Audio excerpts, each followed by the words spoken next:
Gifted Citizen. I'm here with Howard Weinstein, and he's going to talk to us about his project, Solar Ear.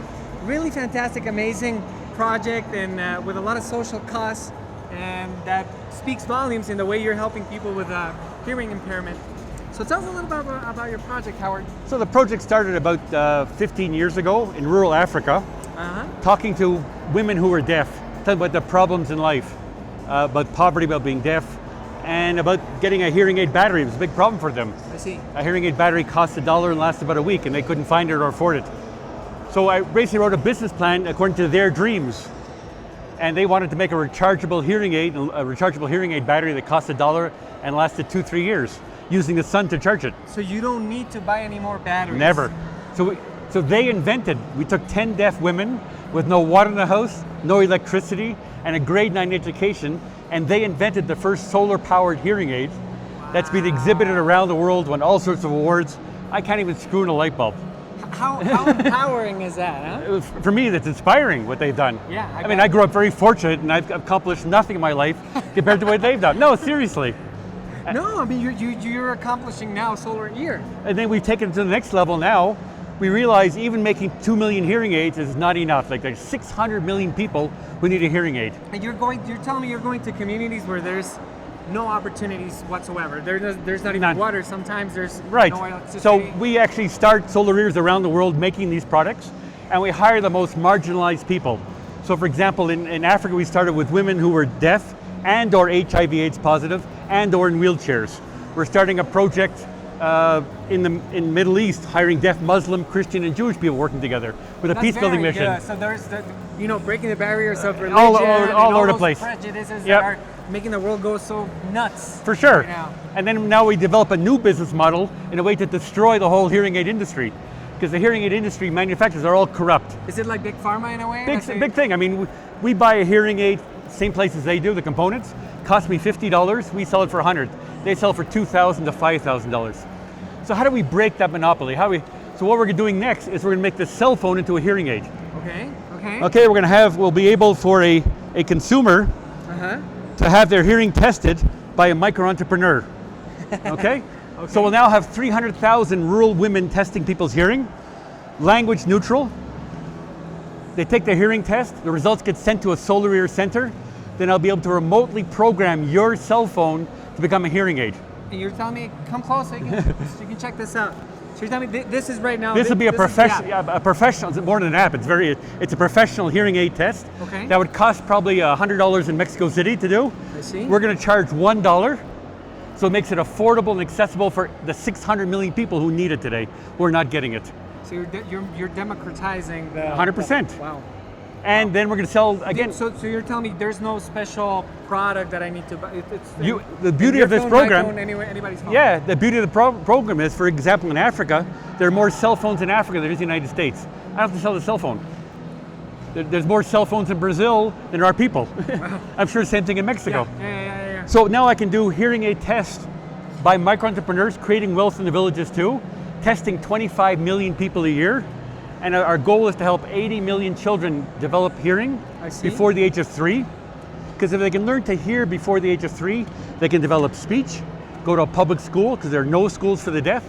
And as you know, only through education to break the cycle of poverty. So our goal is to help 80 million children be detected and get a hearing aid. Wow. So you're taking action. Big time. Action, real. Does it all go to a cloud where they interpret? So it's going to go to the cloud, the test result. Okay. Then we can remotely program that person's cell phone to become a hearing aid. So you take this out. For example, if I take the... So if you hear the sound, you go... Yeah, I'm hearing it. So you imagine when you hear earplugs, so what? Yeah. It's that simple. Okay. And if you don't hear it, you go there. End of 2 minutes, you have a professional hearing test for $1. Wow. That's the key, the other app we're doing for free is we're doing a maternal hearing health app, because half of hearing loss can be prevented. Really? And 80% is after birth. So for example, if you can teach mothers how to breastfeed properly, you're eliminating hearing loss. They don't know how to breastfeed properly. So our goal really is to reduce hearing loss in the world, because it's going up every year, not sell more hearing aids, not sell more apps. Sort of a sign of my success will be I go bankrupt. That's what I'm going for, go bankrupt. Well, that means I've helped 600 million people. That's exactly what it means. It means you took your greed out, Yeah. and you just decided to help everyone and make Exactly. everybody's lives better instead of making your wallet better. Right? And we're not patenting anything, it's all open source. Open source. And all the products we invented before are open source. I'm hearing everything open source. I mean, I'm hearing people that want to do things for sight, for hearing. Yep. I mean, a lot of people that come to this event, they have this idea of bringing health open source because they're not trying to make. No. They're not trying to become the monopoly and trying to become the rulers of everybody's money and Certainly everybody's not. life. You're right, 100% right. But the biggest problem with open source and social entrepreneurs, it's very tough to raise money because the people lending you the money or investing the money, they want patents. They want to be protected. Patents everywhere, yeah. That's what they want always. But if you find a real social investor who gets it, we're looking, for example, $3 million to help 600 million people. Wow. That's nothing. And in a way, I want people to copy me. I want more people detecting hearing using other people's phones, different apps. The problem is so big, no one company can do it. Great, copy me. But let's help more children go to school. But let's help everyone. Let's help everyone. I don't care. That's a very good analogy and a very good way of looking at things. Now let's play some pool. Okay. And as we're playing pool, so you open, or you'll open and let's see if right there. Okay, I'll open. Okay. And I'll ask you a question as we'll open. Okay. Okay.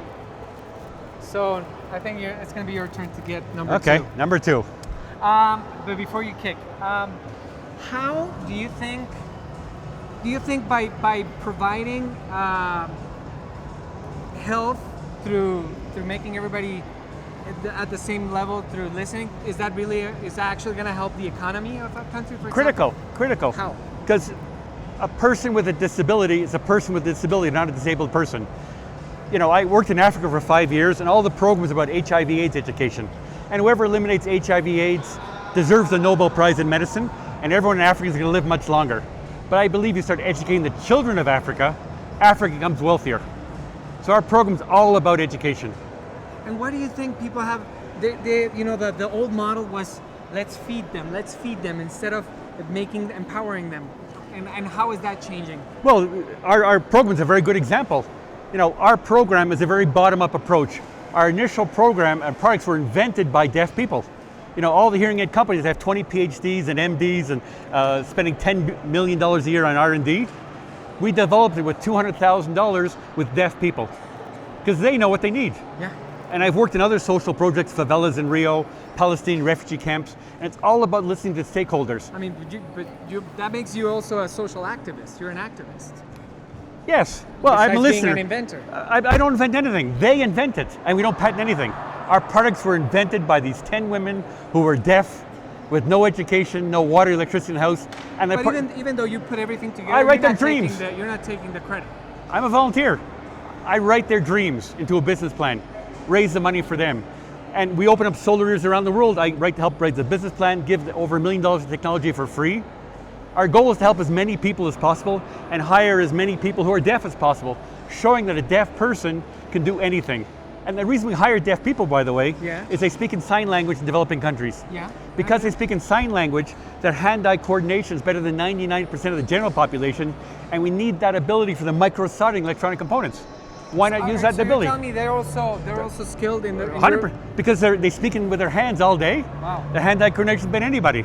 Wow. It's like you come from Mexico, you can kick a ball better than I can from Canada. Give me a hockey puck and I'll kick your ass. Well, let me see your skills. I'm a hockey player.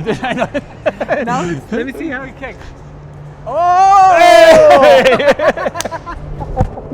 Very good. You just scored. All luck.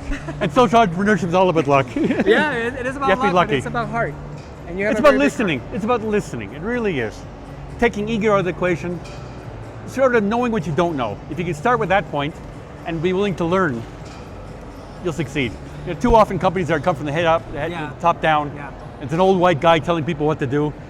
Stay away from old white people. They're the worst. Want to change society, stick with the youth. Yeah. And stick with people who know the problem. But also you come as a person that has experience and you come with very fresh and new ideas. I come from a place of stupidity. I knew nothing but hearing aids. I came from the plumbing business 20 years ago. What do I know about hearing aids, solar power, energy, apps, nothing. It's about listening. Well, there you have it. It's about listening. So keep listening and keep listening to other people's dreams, Yes. so you can be encouraged and also help people and help them transform the world. This is Gifted Citizens, and stay tuned. Thank you. You're welcome.